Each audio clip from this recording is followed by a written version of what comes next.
interesting endgame. Is just a tiny bit more advanced than the previous ones.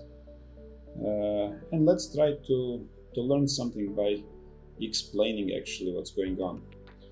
So, where should we start from? Black has a king and a pawn, and the basic rule for this position is this. If white king manages to get on the square in front of the pawn or the next square, then the position is definitely a draw, unless the king is on the last rank, when we have to think and calculate. But these two squares are always a draw for white. So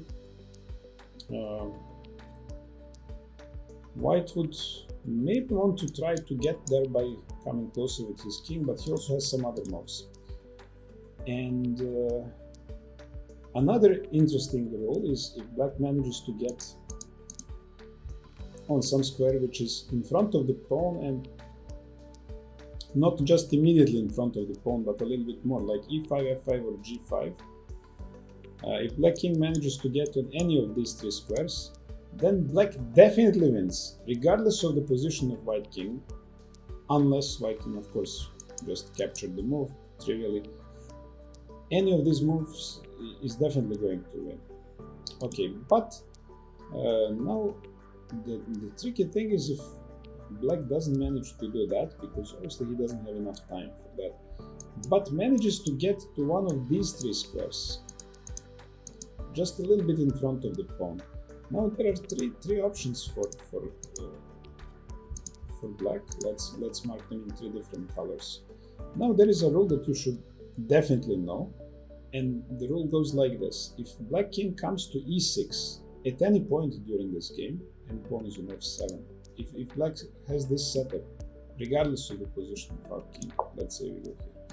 If the king is on e6 and pawn on f7, black's king is one row further compared to the pawn, then there is simply only one square on the whole chessboard that allows white to draw. White absolutely has to come to e4. No other square will draw. Okay, so we need to bring our king here. And the rule is similar for two remaining squares. So this, after king e6, we absolutely have to come to e4. After king f6, we absolutely have to come to f4, and after king g6, we must come, let me just mark with the same colors, to g4. So king g6, we always have to reply with king g4. Otherwise, we definitely lose. So now the thing goes like this.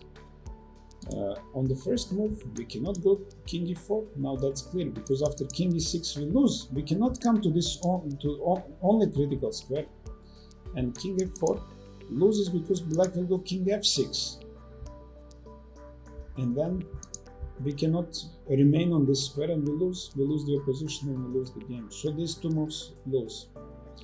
And then black, if you take an extra moment more to think about this, we can maybe discover that black's idea is to go king to g5 in the next two moves. If we let him do that, then he's definitely going to win. When his king is on g5, in front of the pawn, with some gap between the king and the pawn, then he always wins, unless we can just immediately trivially capture his pawn. So we have to avoid king e4. King e4 just loses after king e6. We have to avoid king f4. This move loses immediately after king f6. And we still have to somehow parry this threat of black king coming to g5. So the only way, obviously, to do that is if we do any of the red moves, black's king is just coming to g5 and we will immediately resign. So the only move that remains is king f3, and we have to play it. This is our only chance, and luckily for us, this move is enough to hold the game. Now let's check opponent's options. If he pushes the pawn by 2, we'll come to the square in front of the pawn. That's always a draw. If he pushes the pawn by 1, we cannot come to the first square immediately, but we can come to the second square in front of the pawn, and that is always a draw, unless we are on the first rank, on the last rank. So black, we are not worried about black player pushing the pawn. So he has some other moves, and let's try to discard the ones that are not very logical looking moves. If he goes to the 8th rank, then we can do our most important idea. We can come to f5, which is one of the two top squares in front of the pawn. This is always a draw. So now black has only 4 moves left. And let's start with king f6. After king f6, this square is very dangerous for us, because on whole chessboard we have only one square which is enough to hold the position, that is the f4 square, and we are going to to play king f4, luckily for us, and save the game. After king e6, we are going to go to the only square on whole chessboard which is enough to hold this position. This is king e4. Okay, so we are good if black chooses any of these 2 squares. So there are only 2 squares left, king d7 and king d6, that we still have to consider.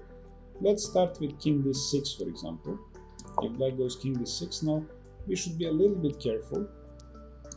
We shouldn't go to e4, because black will go to king e6, and now we cannot remain on this only drawing square, so we lose the game. So after king d6, black has terrible threat. He wants to come to e5.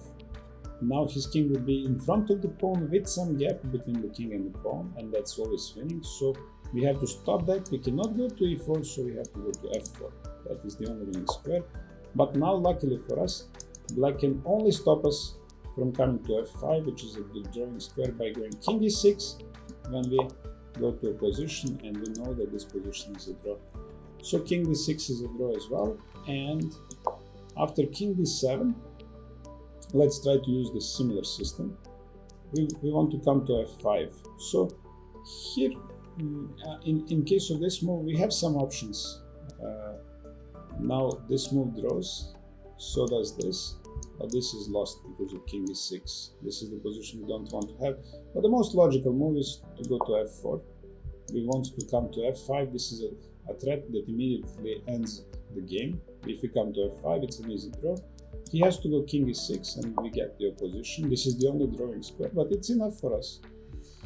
So that's a very interesting situation, very interesting position, and actually this position happened too many times in maybe slightly different form in some of my games. The point is that actually there is an opposition, and it's white to move. We have to make a move. So we have to basically lose this opposition. We cannot maintain the opposition. But what is our defensive strategy? We want actually to take advantage of the fact that f7 square is taken. After king f3, if black would be able to, just for a duration of a single move, come with his king to f7, then we would lose the game, surprisingly. Let's try to analyze this position. We play king f3, and let's say black somehow puts his king to f7, and just for the duration of one single move, this square is somehow miraculously enough to accommodate both black king and black pawn. Then we would lose. King f4 would fail to king f6, king g4 would fail to king g6, and king e4 would fail to king e6. And of course, if we go backwards, black will just march to f5 and win. We have two other moves, king e3 and king g3. They are symmetrical, but I'm going to show what happens after king f7. Of course, that move is not possible, but let's allow black to do that. If we go king e3, black will then use this fantastic maneuver to go king g6, threatening to come to f5 or g5. Actually, g5 is probably the best threat. He wants to go king g5 and win the game. We have to come to f4, and he goes king f6, gets the opposition with white to move, and this position, as we know, is lost for us. Of course, if you try to go to the other side, king g3, black will go king e6, threatening king e5. We have to come to f4, and he goes king f6. Again, we are in this bad situation where we have his king is in front of the pawn. We have the opposition, but it's us to move, and we have to move our king, and then the black is just winning. Luckily for us, chess rules don't allow for this, and after king f3, black cannot win, and we can save the game.